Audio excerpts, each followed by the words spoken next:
हो ही सगुन शुभ विविध विधि, बाजहि गगन निशान। पुर नर नारी सनाथ करी, भवन चले भगवान।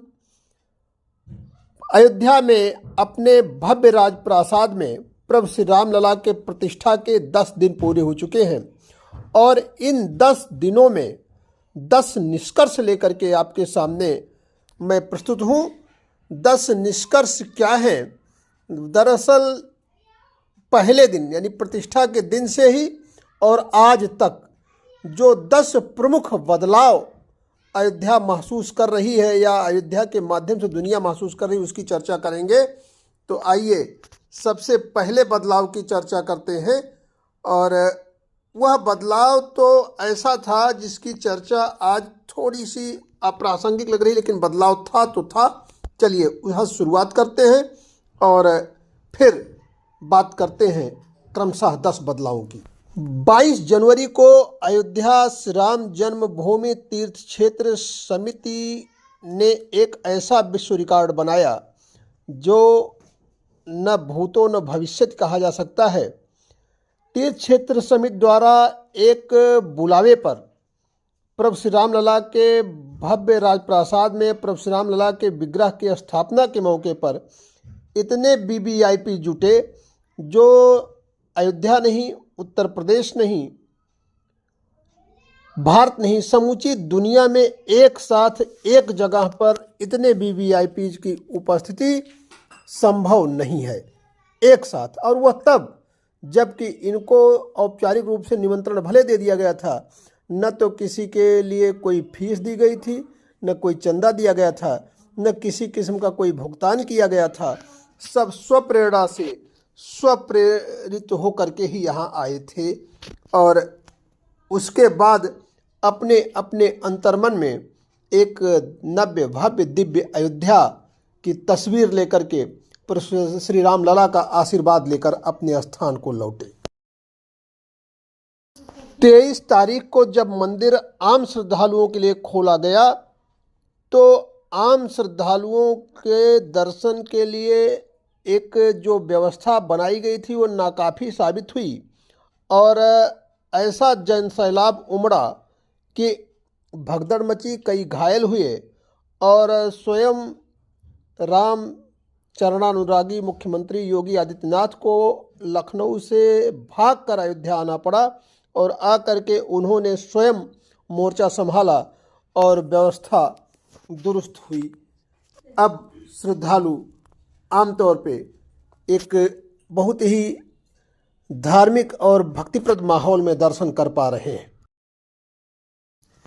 प्रभु श्री राम लला के प्राण प्रतिष्ठा समारोह के प्रथम 10 दिनों में, जिसमें प्राण प्रतिष्ठा का वह ऐतिहासिक दिन भी शामिल है, अब तक 20 लाख से अधिक श्रद्धालु दर्शन कर चुके हैं और यह संख्या निश्चित रूप से और ज़्यादा हो गई होती यदि शुरुआती कुछ दिनों में यातायात प्रतिबंध न आयद किए गए होते।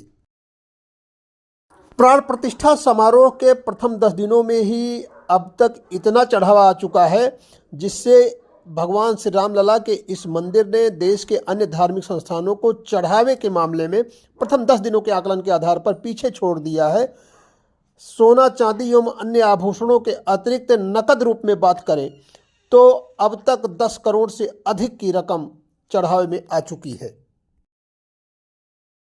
प्राण प्रतिष्ठा समारोह के शुरुआती संस्कारों की बात करें, अगर अयोध्या की बात करें तो अयोध्या की लाइफ स्टाइल बड़ी तेज़ी से बदल रही है। अयोध्या अब ज़्यादा सजीली, व्यवस्थित एवं तेज जीवन शैली वाली दिखाई देने लगी है। इसके पहले अयोध्या एक रस दिखती थी, भक्ति में रमी सुस्त रफ्तार जिंदगी यहाँ की चलती थी। अयोध्या में खाने पीने की चीज़ों की वैरायटी और रेंज भी बढ़ी है, साथ ही साथ महंगाई भी यहाँ दिखाई देने लगी है। खाने पीने की चीज़ों में पुराने तौर तरीकों से चाट पकौड़ी चाय के ठेले तो हैं ही, साथ ही 5 सितारा सुविधाएं भी आई हैं। दक्षिण भारतीय व्यंजन भी बड़े पैमाने पर अब यहाँ मिलने लगे हैं। अभी आपने देखा होगा सोशल मीडिया पर 55 रुपये की चाय एवं 65 रुपये के टोस्ट का एक बिल ट्रेंड कर रहा था और यह बिल सबरी रसोई का था। अयोध्या का आम जनमानस मांग पूर्ति चेन के गड़बड़ होने की शिकायत भी कर रहा है। लोगों का कहना है कि डिमांड एवं सप्लाई चेन गड़बड़ हुई है, जिससे फल एवं सब्जी या अन्य सामान महंगे मिल रहे हैं। हालांकि यह इस कारण से है कि प्राण प्रतिष्ठा समारोह के 2-3 दिन पहले से और फिर बाद में यातायात के जो प्रतिबंध आयद किए गए थे, उसकी वजह से डिमांड एवं सप्लाई चेन नकारात्मक रूप से प्रभावित हुई।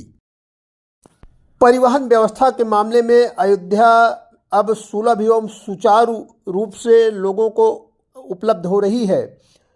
ई बसों की अधिक संख्या से सड़क पर बसों की रेल दिखाई दे रही है। इससे कुछ रूटों पर तो श्रद्धालुओं को एवं आम लोगों को बड़ी सुविधा हो रही है, लेकिन भीतरी रूटों पर परेशानी का सामना करना पड़ रहा है। अयोध्या के अंदर यातायात प्रतिबंध आयद किए जाने से श्रद्धालुओं को लंबी दूरी तक पैदल चलना पड़ रहा है और इसका एक साइड इफेक्ट यह भी हो रहा है कि ई रिक्शा एवं टेम्पो टैक्सी वाले अतिरिक्त किराया भी वसूल करके और चोरी छिपे संचालन कर रहे हैं। इससे श्रद्धालुओं को जेब पर अतिरिक्त भार पड़ रहा है। प्रभु श्री राम जन्मभूमि के पक्ष में सुप्रीम कोर्ट का फैसला आने के बाद से ही अयोध्या में लोगों की रुचि बढ़ी और इसका सीधा असर यहाँ जमीन की कीमतों पर हुआ। लोग बाग गुप्तार घाट से लेकर के और दशरथ समाधि तक विभिन्न प्रयोजनों से जमीन की खरीद फरोख्त में लगे और इसका परिणाम हुआ कि अयोध्या की चतुर्दिक जमीनों की कीमत बड़े पैमाने पर बढ़ी।